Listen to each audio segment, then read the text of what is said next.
హల్లెలూయా. పునాది గురించి మనము ధ్యానించుకోబోతున్నాం. సో ఈరోజు ఒక వాక్యాన్ని చదువుకొని మనము ప్రార్థన చేసుకొని వాక్య భాగంలోనికి వెళ్దాం. కీర్తనలు 11వ అధ్యాయము 3వ వచనం.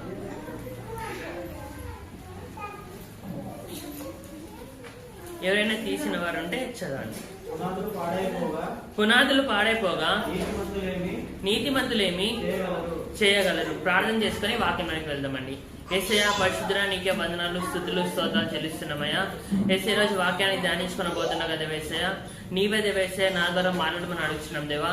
నేను కాదు కానీ దేవేసయ్య, నాలో ఉన్న పరిశుద్ధాత్మ దేవుడైన దేవేసయ్య మీరే మాట్లాడి దేవేసయ్య, ఈ సంఘంకు కావాల్సిన రేమ వాక్కుని దేవేసయ్య మీరే మాకు అద్భుత రీతిగా దేవేసయ్య అనుగ్రహించి నీ నామానికి మహిమ ఘనత ప్రభావాలు తెలుసుకుని మనం అడగచ్చు.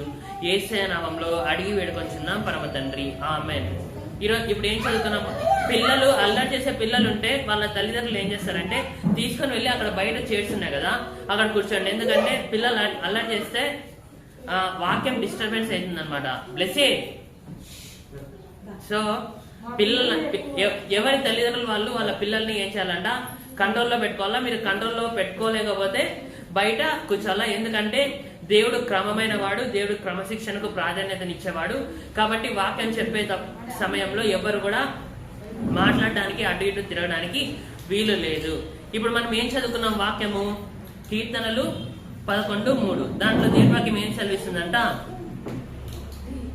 పునాదులు పాడైపోగా నీతిమంతులు ఏం చేయగలరు. పునాదులు పాడైపోయినప్పుడు నీతిమంతులు ఏం చేస్తారని ఒకసారి ఎవరైనా చెప్తారా? కొంచెం మాట్లాడుకొని వాక్యంలోకి పోదాం.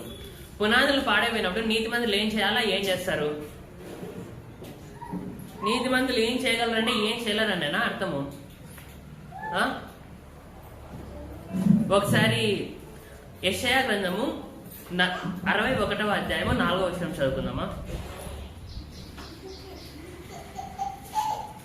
యెషయా గ్రంథము 61:4.